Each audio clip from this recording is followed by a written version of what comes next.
Good afternoon, everybody.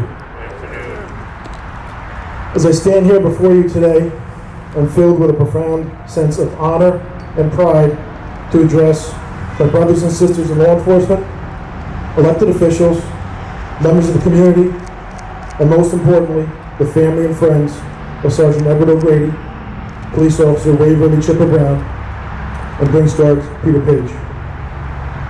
When Under Sheriff Van Cura asked me to speak at today's memorial, I was immediately filled with pride.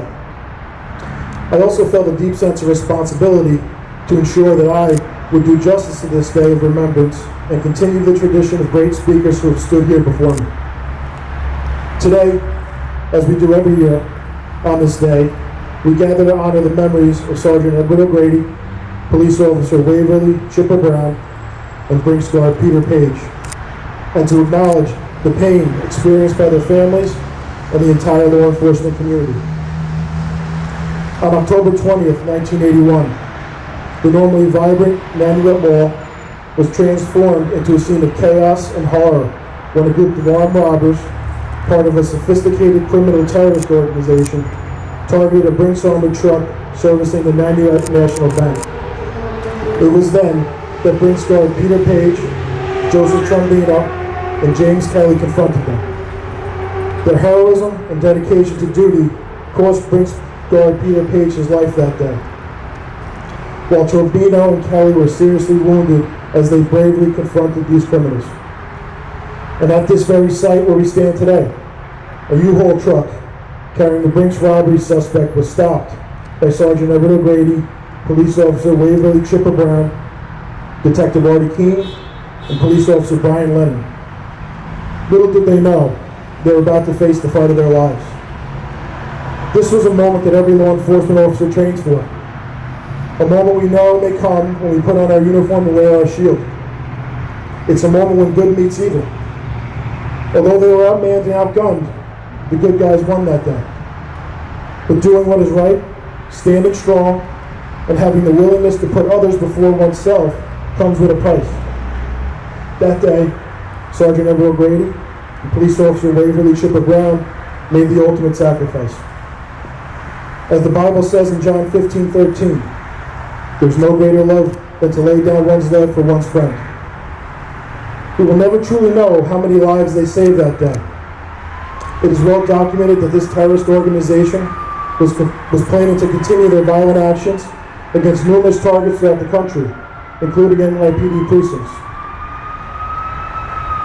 This tragedy did not just shake our community. It sent shockwaves throughout the entire nation. It underscored the very real dangers faced by law enforcement every day and highlighted the need for unity among officers in the face of adversity. Following the robbery, a massive manhunt ensued involving local, state, and federal law enforcement agencies. Their collective efforts ultimately led to the capture of several suspects. I know many people here have stories to share about their involvement or family members' involvement or someone they knew who was involved in this case. I too had family directly involved in this incident. My grandfather, Hank Gould, was a detective with the Clarkstown Police Department. He was one of the first detectives on scene at the Nyack National Bank and was assigned to an investigative task force composed of investigators from local, state, and federal agencies tasked with investigating this tragic incident. My father, John Gould Sr., was working with the Haverstraw Police Department, was called in off-duty to assist in locating witnesses and suspects. Not too long after the Brinks robbery, he accepted a position with the Rockland County District Attorney's Office and was assigned to the investigative and prosecution team for over a year. One fear that lies within every family member who has lost a loved one is that their memory will fade, the people will forget who they were and the sacrifices they made.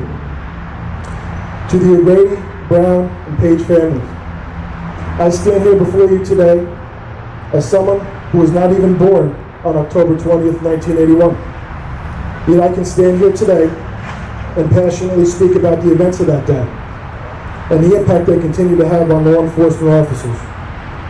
I hope my words today will put you at ease, knowing that we will continue to gather here at this monument to pay tribute to your loved ones, and to continue to tell their story of heroism and bravery for all future law enforcement officers to hear. It is crucial for the younger generation of officers to embrace this responsibility, to keep the memory of our fallen brothers alive.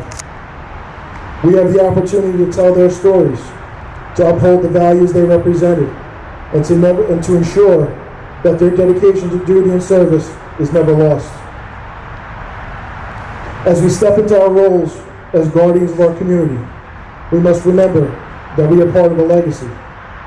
It is our duty to honor those who came before us, to carry forward their values of bravery, commitment, and unwavering service.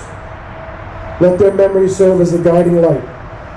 Let their lives remind us of the sacred bond we share as officers, bound by our commitment to protect and serve. And let us all stand together, not just to remember what happened on that fatal day, but to strengthen our resolve to foster peace, unity, and collaboration, because the actions we take today can prevent tragedies tomorrow. I want to thank you all for coming out today. To the O'Grady, Brown, and Page families, I hope you know that you will always be part of our family. We will always be here for you, just as your loved ones were there for us on this day 43 years ago. God bless the O'Grady, Brown, and Page families. God bless all of the men and women in law enforcement. God bless our troops, and God bless the United States of America. Thank you.